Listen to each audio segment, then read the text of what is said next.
Hello there, ladies and gentlemen. Welcome back to the channel. Now today I want to talk to you about something I've read. It's this book here, War of the Worlds by H.G. Wells, who will be appearing on screen shortly.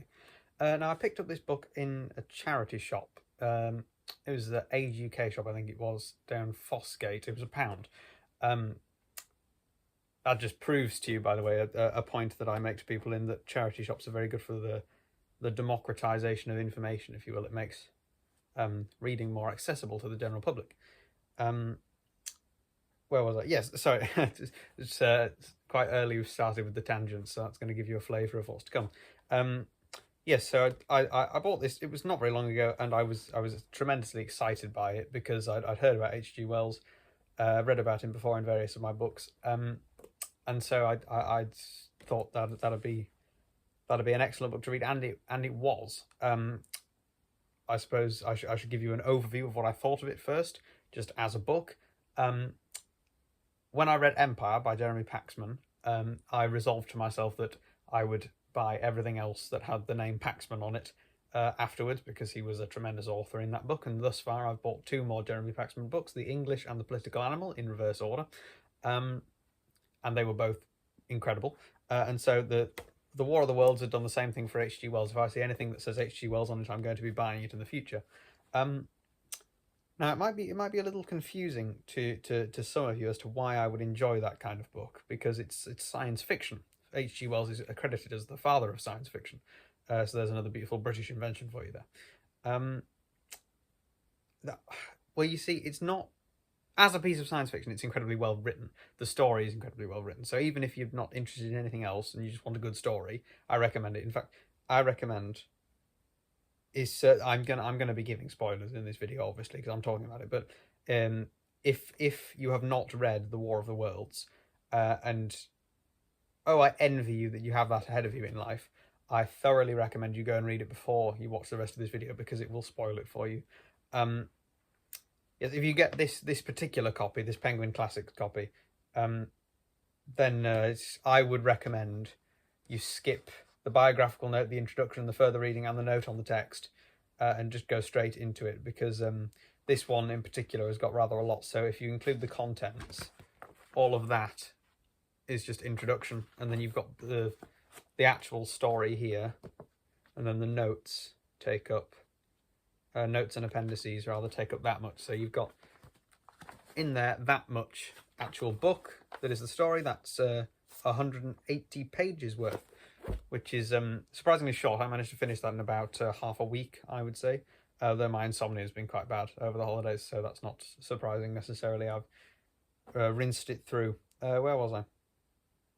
Oh, a note on Penguin Classics, actually. They're quite good. I know a friend of mine absolutely loves Penguin Classics. I'll show you a picture of his bookshelf. Absolutely consumed by them. My bookshelf doesn't look anything near as cohesive and cogent as that does. My books are all different styles, different sizes, different authors, you know, various things like that. Anyway, I've gotten off topic again slightly. So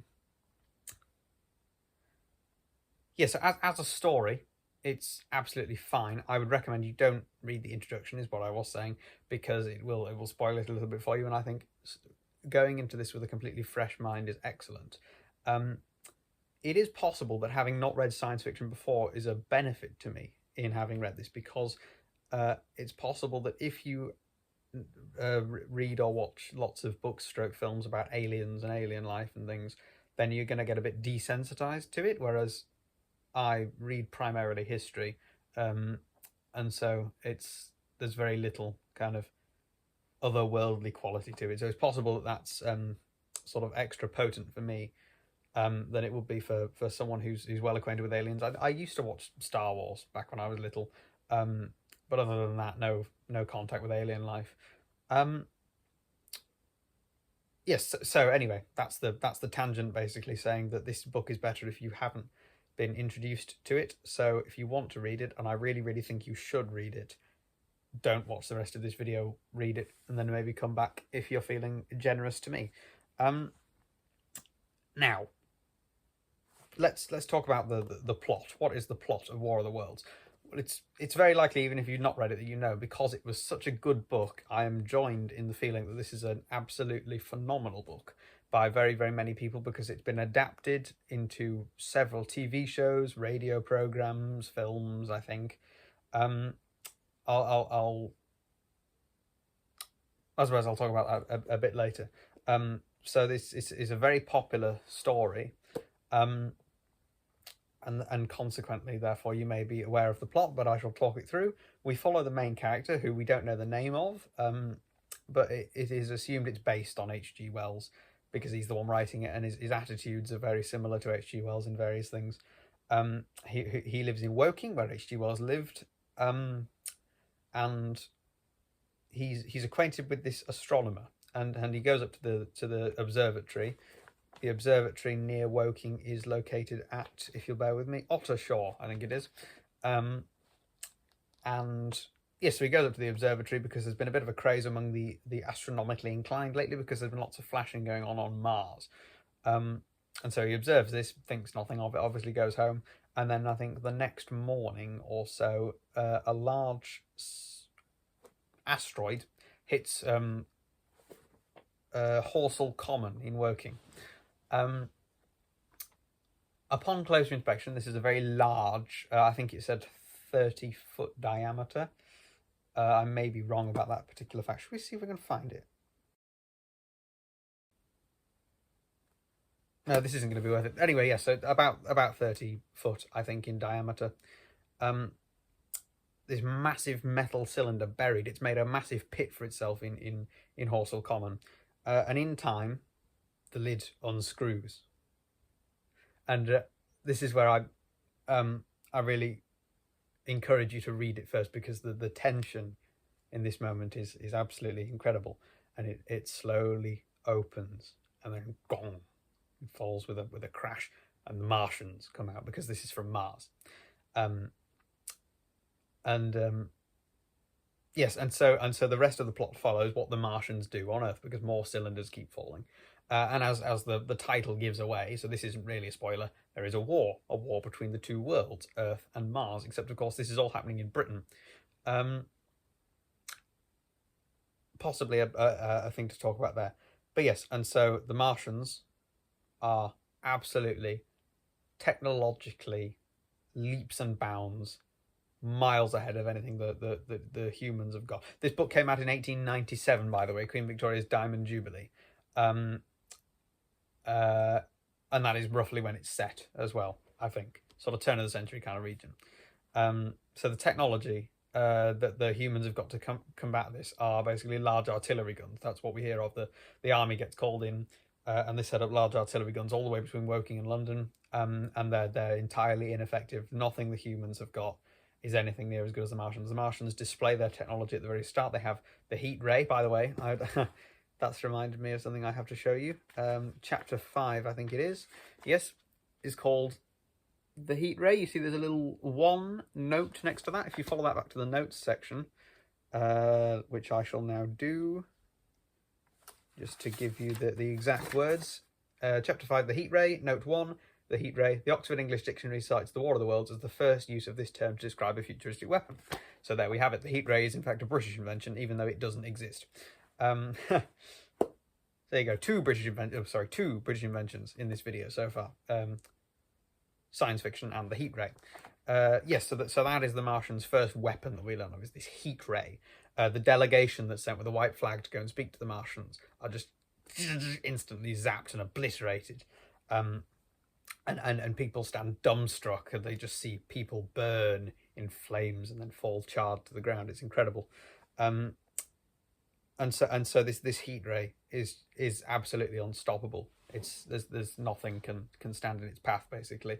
And all the guns that the army try and bring to bear against the Martians are in time destroyed. However, it does. Oh, I should talk about how the Martians are moving around. Actually, they have these machines, these fighting machines. I think they're called, and they are essentially great big. They're tripods. We later learn that they're made of aluminium, I think,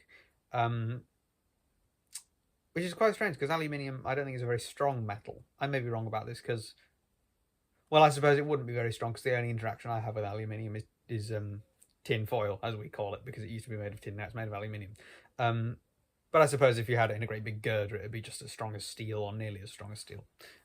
Yes, anyway, so these things are made of aluminium, this glistening metal.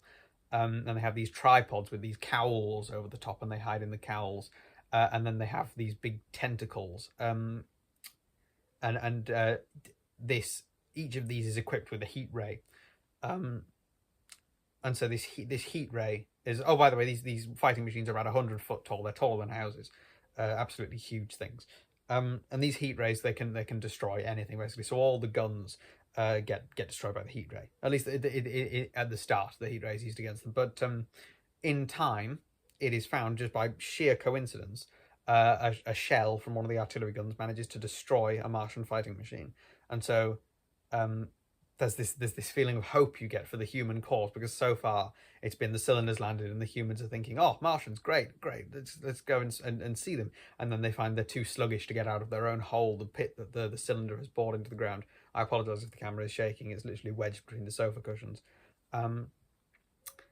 Yes, and so the Martians obliterate them with the heat ray, and you think, this heat ray is unstoppable. These great behemoth machines, they're leveling the countryside, reducing buildings to ash and flame and burning woods. And you think, what on earth could the humans do? They can't stand against it. Those guns can't stand against it. And then this feeling of hope you get when the shell destroys the Martian fighting machine. You think, oh, there's a chance. We're in with a chance here. Come on. And then Wells is such a good author, because he builds up that hope. At least in me, he built up this hope, and then all of a sudden, well, actually no, it's not all of a sudden, it's slowly, is the Martians form up in their attack line, and they wait, and the guns are waiting for them to get into range, and you're thinking, this is it, this is the first battle of the War of the Worlds. The Martians are just in a line, and then they deploy their second weapon, the black smoke. I think it's called the black smoke anyway. I might be wrong. Let's see.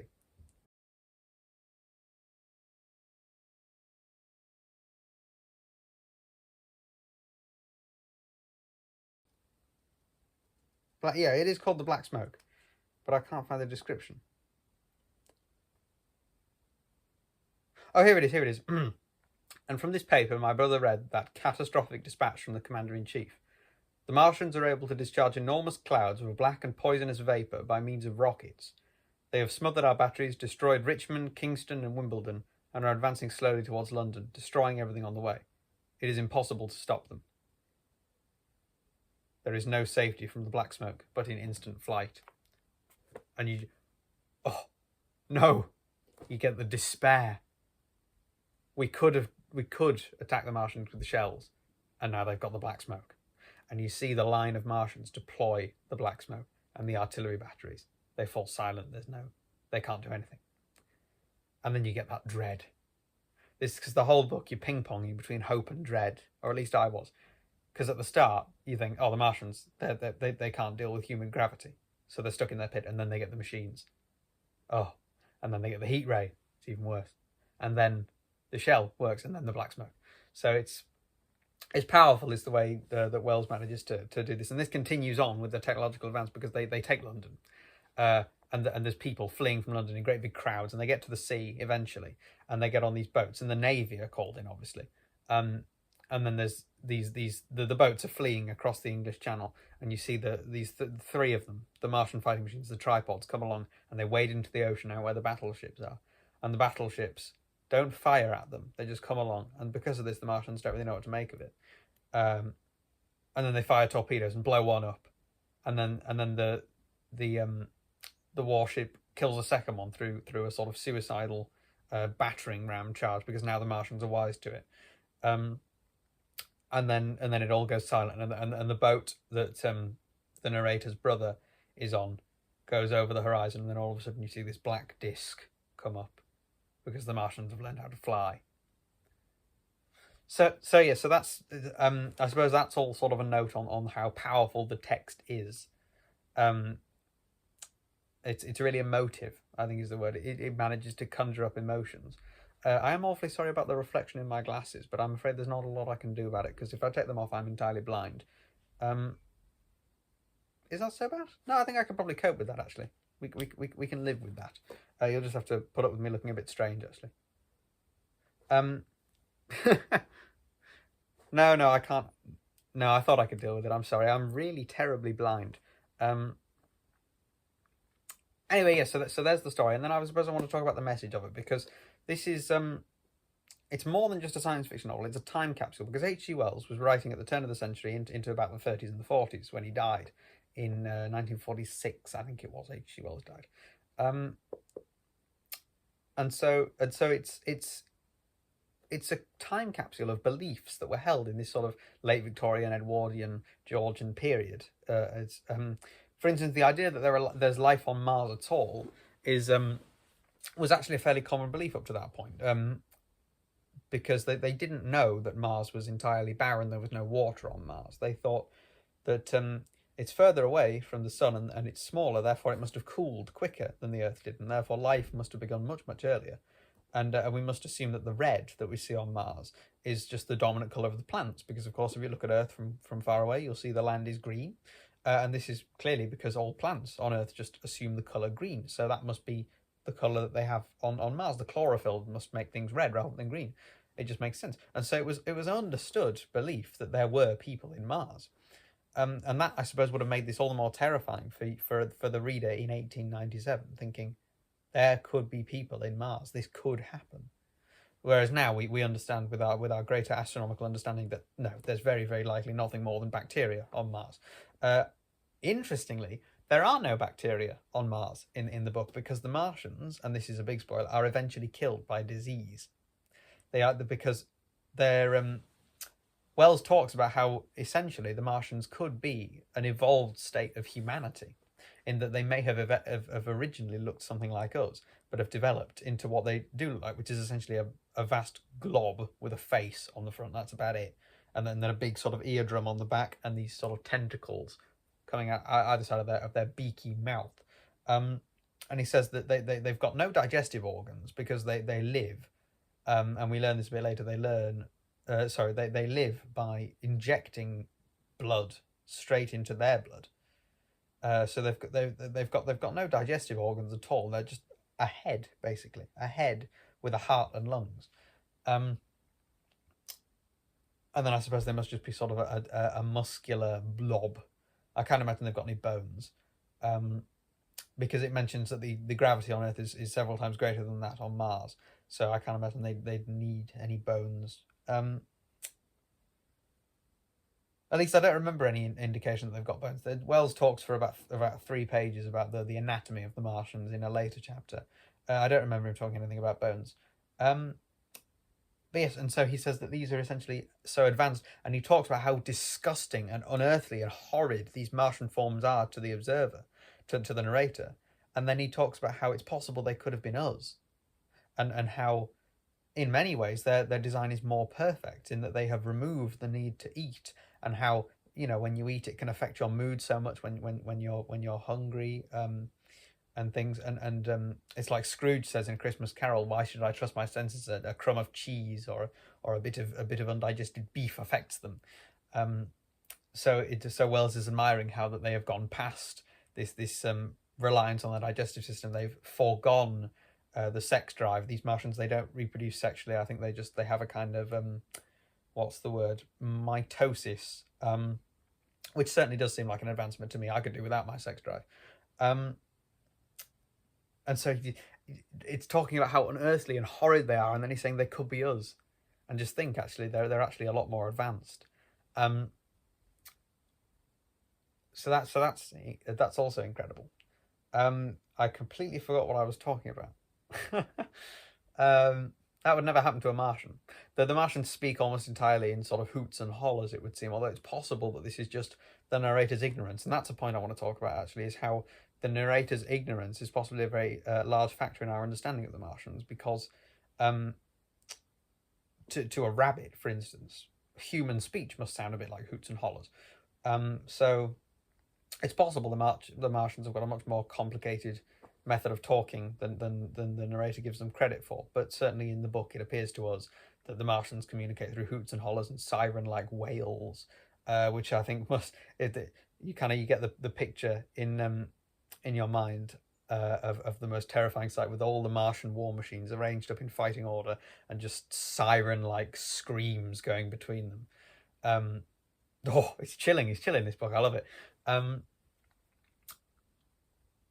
I did a detour of a detour there. I was trying to get back on track. I've forgotten Martian Anatomy I was on. And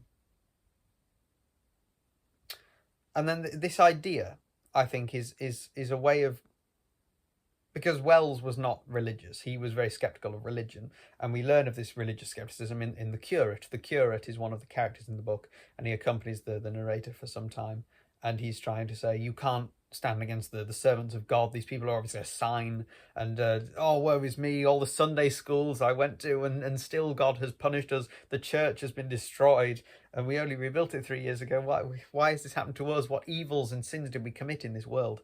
So that's kind of his way of criticizing religion in the book. And so I think that the way he describes the Martians as possibly a more evolved state of humanity is in many ways his criticism of the idea that humans are special, and that carried on throughout the theme of the book, is the idea that we are just animals. And that's a point that he raises with the Martians. He says that the Martians must have thought nothing more of destroying our batteries with the heat ray and caking our cities in black smoke than we would have kicking over an anthill. And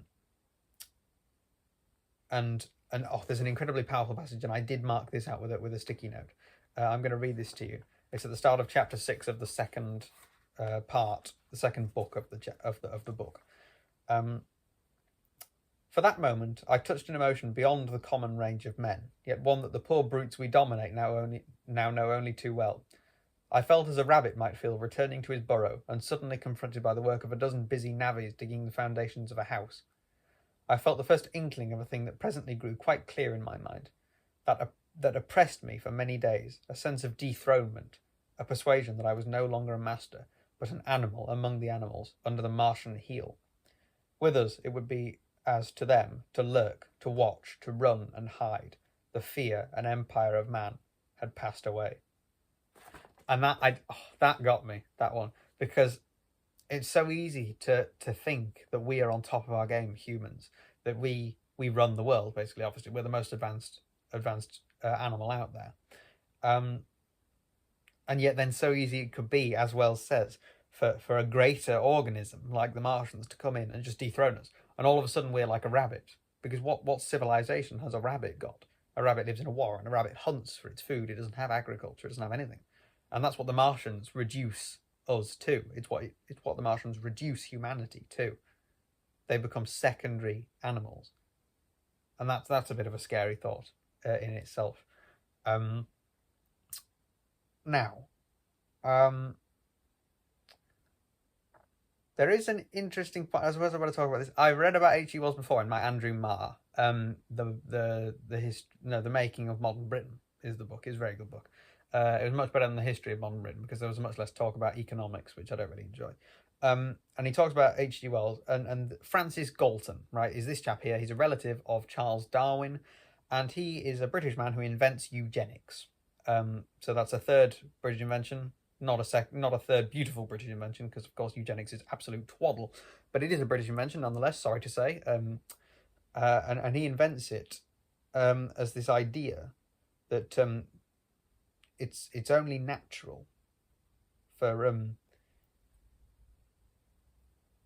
instance, because with species, you get the idea that those who are less suited to their environment perish, they don't reproduce, and therefore they don't become they don't sort of become prevalent, as it were.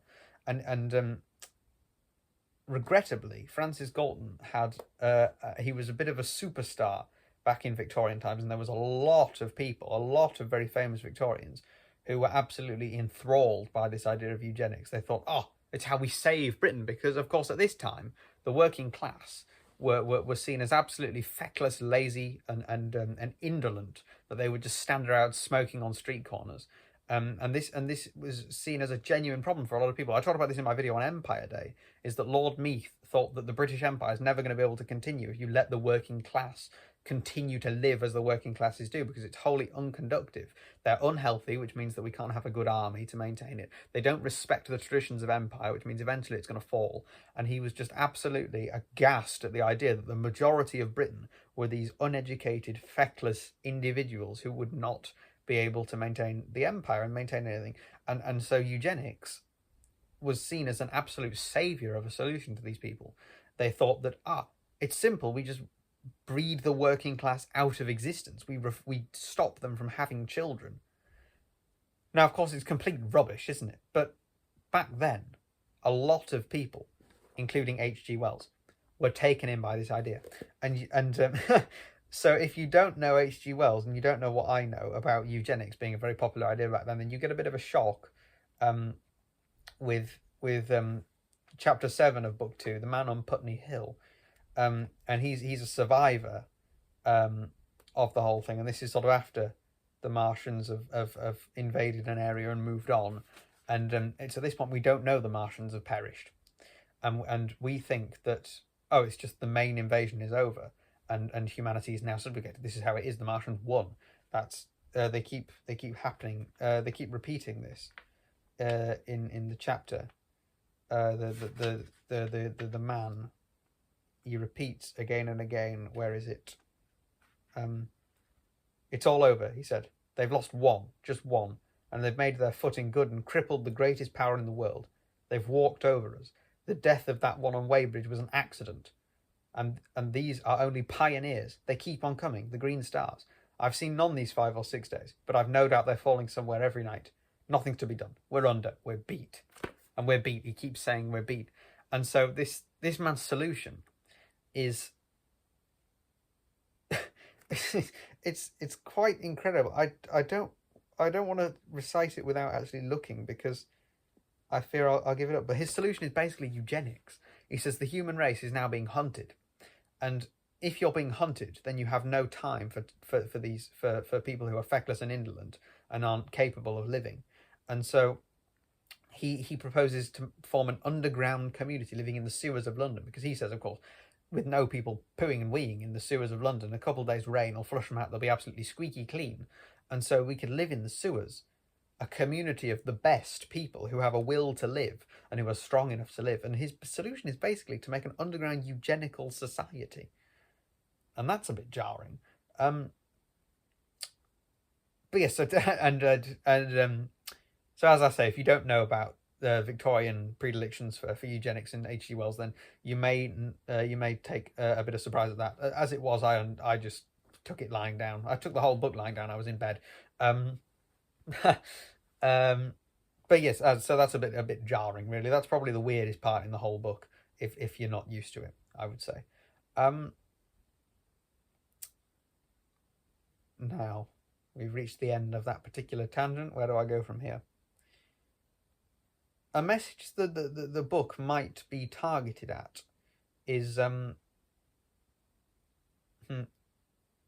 suppose it's kind of against human complacency is another thing, because it talks about the dethronement of humanity as the superior organism, the empire of man on Earth being dethroned. I think it's possible that Wells was trying to warn against people who were complacent about the world. Now it's my friend Ben. He gives me little lessons in internet culture, and he talked to me a while ago about the nothing ever happens meme with this little chuddy guy here.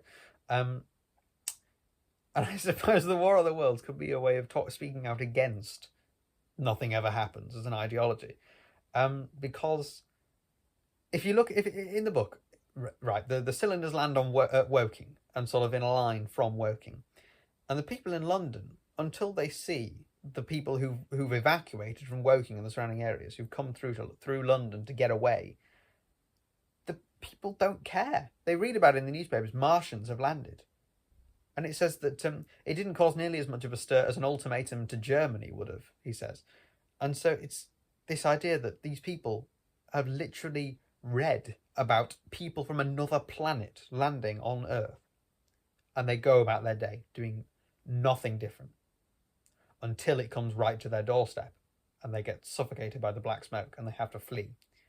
So I suppose in a way it's trying to say, don't be complacent with the world. Things happen. Newsflash: things happen. Um, so I suppose that's another message of the book, is that things happen, and you can't be complacent in the world, because yes, man is dominant now, but it will be so easy for something like this just dethrone us. Another message, I think, is possible. In 1897, it was Queen Victoria's Diamond Jubilee. It was the height of the British Empire. And so it could, I suppose, be a message against colonialism, I think, because it would be very easy for people to shrug their shoulders and say, well, those Martians are absolutely abominable. They're terrible. Look at what they did. And then yet H.G. Wells might raise a finger and say, hang on a second.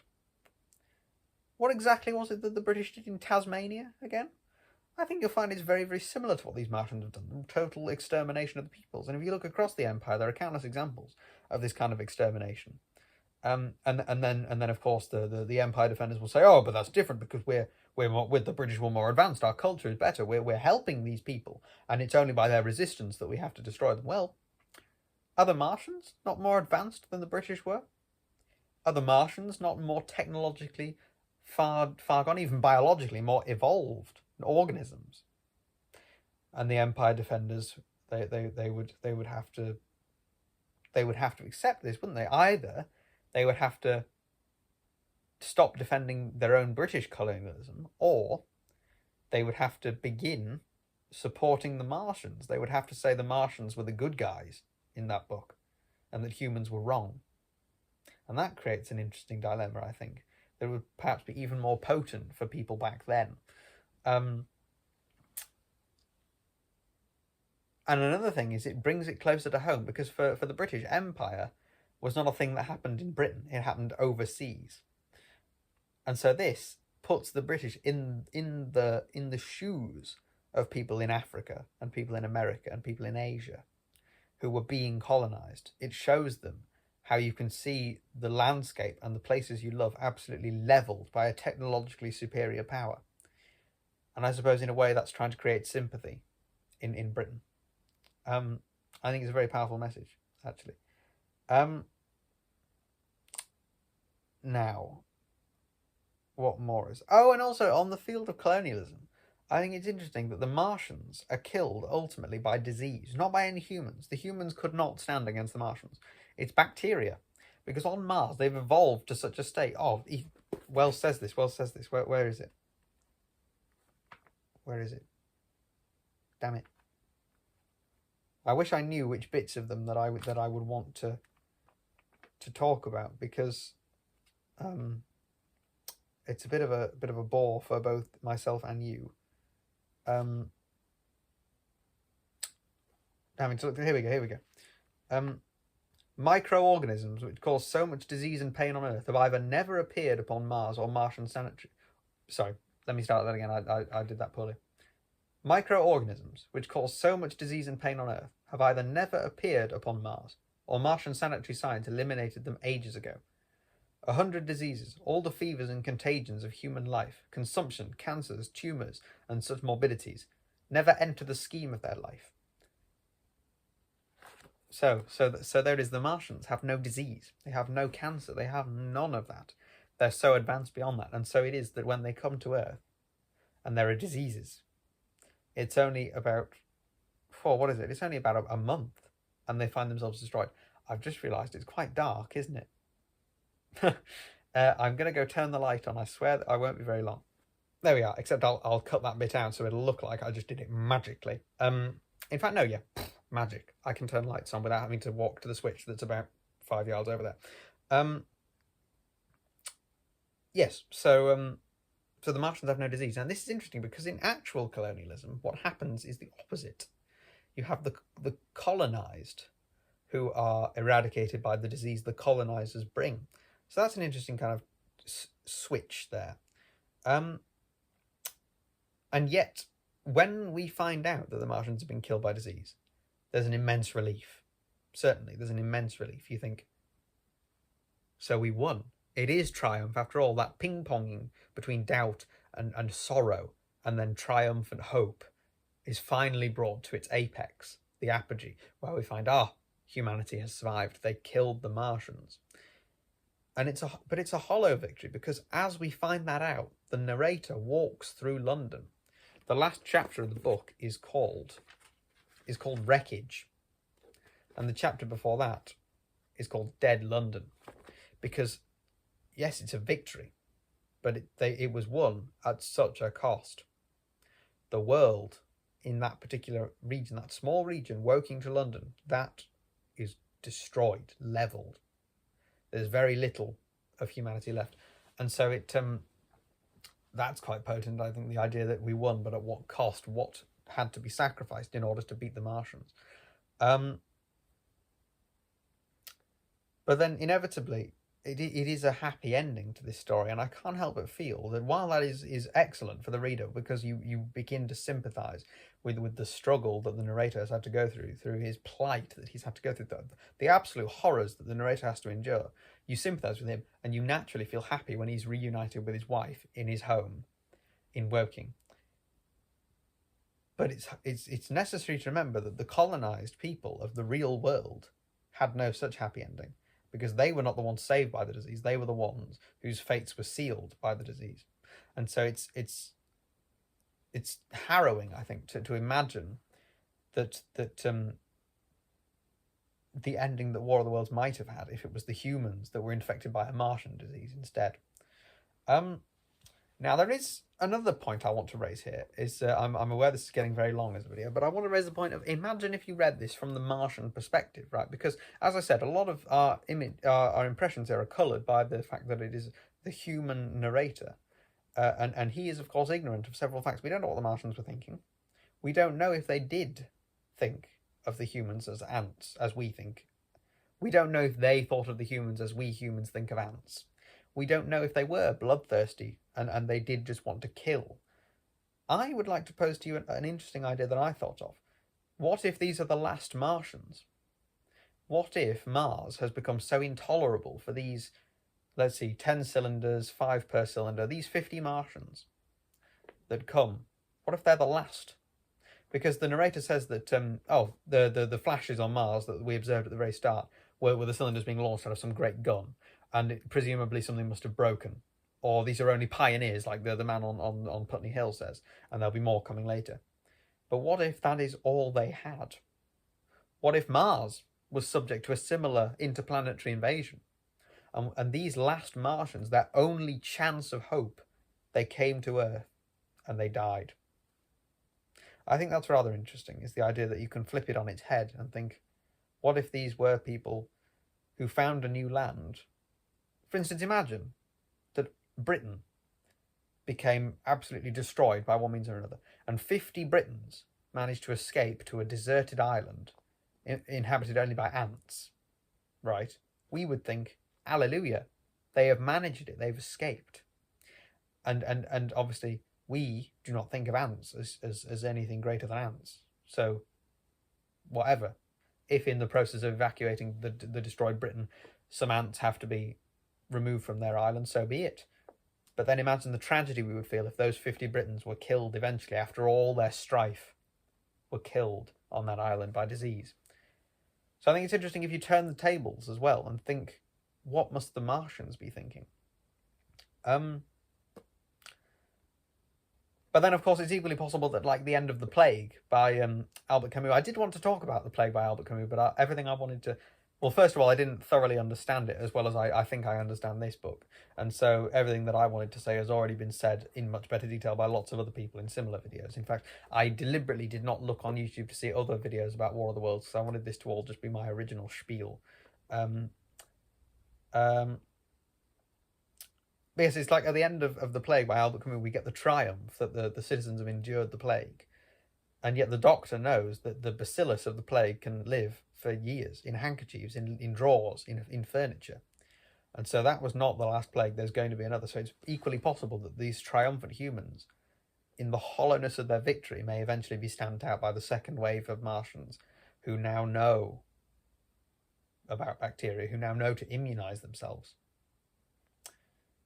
So that's always interesting to me, is the idea that a book can only go to the end of its pages, but the story carries on, in theory anyway. yes, I think I've just about said everything I wanted to say about the War of the Worlds. Um, if you watch this video without reading it, then I'm really sorry for you, because that's to experience this firsthand. This is I wish I'd read this book earlier. I wish I'd read this about age 13, because this was incredible. It was a real experience. So if you, it's still worth reading. It's still worth reading, even if you hadn't read it. You watch this, you've now been spoiled. The Martians died of disease. You know how it ends. Read the book. It's great. And oh, I wanted to talk about the film and TV adaptations. Yes. So I'm weird, right? I don't like CGI. I'm not impressed at all by it. My brother likes Godzilla films. And they just don't impress me at all, because all the main selling point of that film was designed by a computer. It just doesn't impress me whatsoever. It's just a great big block of machinery made this thing. Whereas one of my favourite films, Waterloo, 1970, Waterloo, starring Christopher Plummer and Rod Steiger, directed by Sergei Bondarchuk. Bondarchuk, probably the Soviet version of the name Bond. That impresses me, because that film got 16,000 soldiers from the actual Soviet army to dress up in authentic Napoleonic gear. They bulldozed 2 square miles of Ukrainian farmland to reconstruct the battlefield. They cut down so many trees to clear the area. I've got a history book about Waterloo. It's exactly like it. The film is excruciating, and that is what impresses me. What impresses me is when you get a film that gets it right. Young Winston's another one. I've got My Early Life by Winston Churchill, and it's no coincidence that the contents of that book and the film, Young Winston, are so similar as to almost be a mirror image of one another, because Young Winston, the director, Dickie Attenborough, my favourite director, went to see Winston Churchill while the film was being made. He spoke to the man, and he read his books, and he translated that to the screen as faithfully as possible. Now, I got a bit off topic there, but what impresses me is when things are real, the reality. Those are real Soviet soldiers. There's no CGI extras in this. You see those Napoleonic square formations. Those are real. They did that. So the War of the Worlds is kind of impossible to adapt if you're like me, because either you're going to have a model for the Martians and it's going to look crap, because you can't have a model recreate the kind of terrifying visage of that mechanical monster that is at the same time so lifelike, so animate.